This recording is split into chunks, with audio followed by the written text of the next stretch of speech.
Hi there. This is Pat McGrew again, your roving reporter for Drupa. I am pleased to bring you this time some fabulous news. It is possible to go shopping at Drupa. Now, many of you won't care about shopping at Drupa, but I have a couple things you might want to see. So the first thing I want to tell you about is the Drupa app. And this is, of course, downloadable from the iTunes Store. So the Drupa app, if you can see it here, is on my iPad, is actually a pretty nifty little app because it not only gives you information on the exhibitors, but it'll tell you about the products and it'll let you search for things. And it's actually a pretty nicely done little app.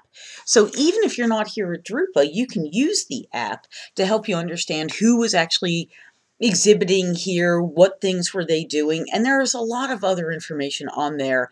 Early press releases during the show, and just general information about what's going on here at Drupa. So even if you can't be with us, you can be with us in spirit. This does work for the iPad. There's also an Android version. So it's a good thing to have. I have it on my iPad because I use it when I want to go run out of my booth and go check and see what's going on around the mess. So I did that today, and I did that because, well, it was time to go find out about things that were outside of Hall 4. And I found my way to the Drupa shop. All right, every trade event has t-shirts, right? And I'm one of those people who goes and grabs those t-shirts. So I, of course, grabbed my official licensed merchandise of Drupa. So I have my Drupa shirt here. So I'll be wearing this around eventually. I say eventually because it's a t-shirt and actually got quite chilly here this past couple of days. Everybody went back to putting coats on in the morning, and there was a good reason for it. So t-shirts, good. Of course, it wouldn't be a Drupa unless you had the official Drupa hat, right? So you need the Drupa hat. This does come in black, and it also comes in red. There were many kinds of bags and watches and fans and all sorts of little things that you could buy. There were Drupa t-shirts for your baby and for your little ones. So if you've been away too long, you could bring something back for the family. All great stuff. My personal favorite, and the one that I absolutely fell for, was, of course, the Drupa bear.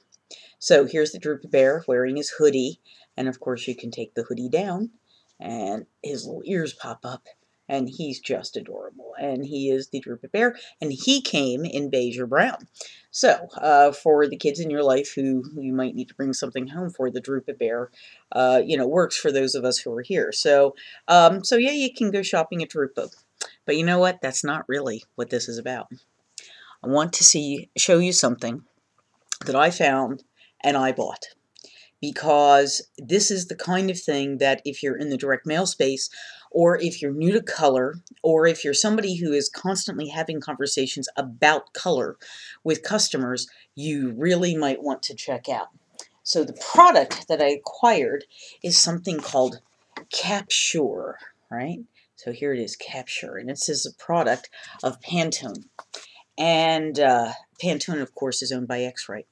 And of course was just sold again, but basically Capsure is the thing that you're looking for. And the thing about Capsure that actually got my attention is that it is that combination of photospectrophotometer and software application.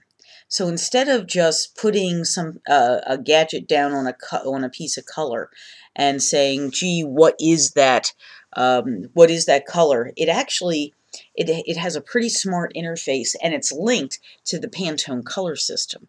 So I would like you to meet my Capsure. Now my Capsure is right here. And see, he's actually got a screen. I don't think we can maybe focus on the screen. But he's a very cute little device, and see, he's got this little camera thing on the back. So the first thing that you do is you actually close this little box here on the back, and you calibrate the machine. And you do that, you press this little button right here, and he calibrates.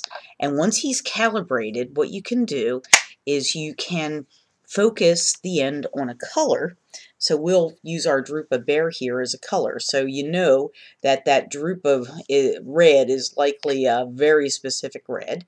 And sure enough, he is. Sure enough, he is Pantone 179C.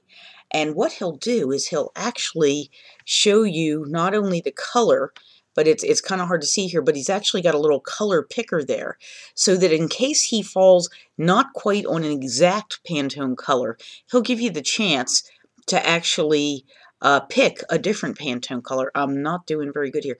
He'll let you pick a different Pantone color, or pick a Pantone color high or low of where you are in case you want to change it. He's very smart, this little guy.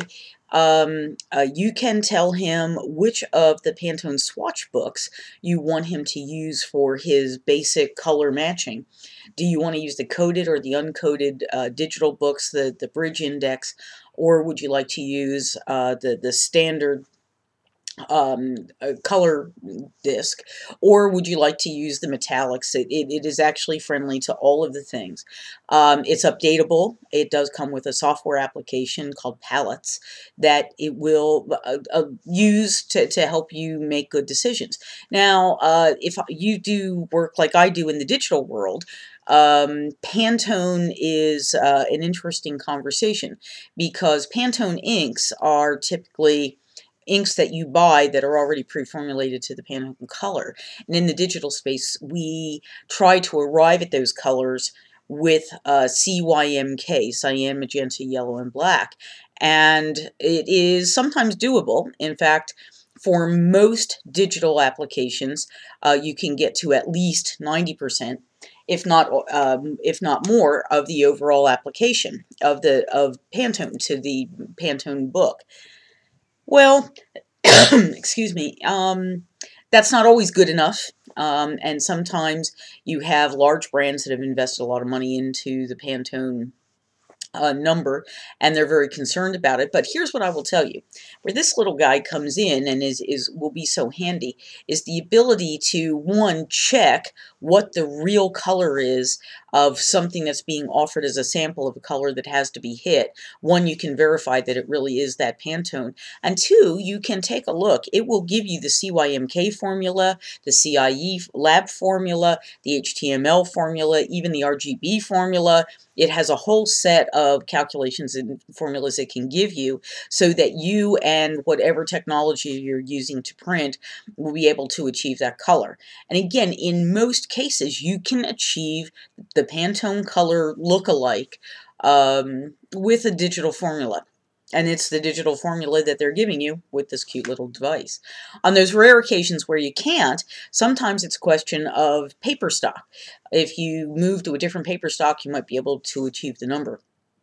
Now, if it's a metallic, in digital, you're going to be looking at the machines that specialize in laying down specific kinds of a liquid toner, usually, in order to get to that kind of metallic look. Indigo does this very well. You can look at, there are clearly a number of other machines on the market that'll do it as well. But if you're looking for inkjet, and many of you are, the other thing to remember is that paper dramatically affects the way we represent the color gamut and the way your eye will perceive the way the colors look. So I would like to commend the Pantone folks. This thing, I tripped over this accidentally in Hall 7, which is the innovation park here at Drupa, and they caught my eye immediately. I sat through the entire demo and put my money down and walked out with one. So I was really quite impressed, and I've been charging it and playing with it here in my hotel room ever since. So it's possible to go shopping here at Drupa, and you don't always come home with you know, a couple of $100,000 worth of press accessories or $1 million worth of press equipment. Sometimes you come home with the $500 color photospectrophotometer that actually will help you help your customers. So this is live from Drupa, or the hotel room nearby. Again, I'm Pat McGrew. Thanks a lot for listening.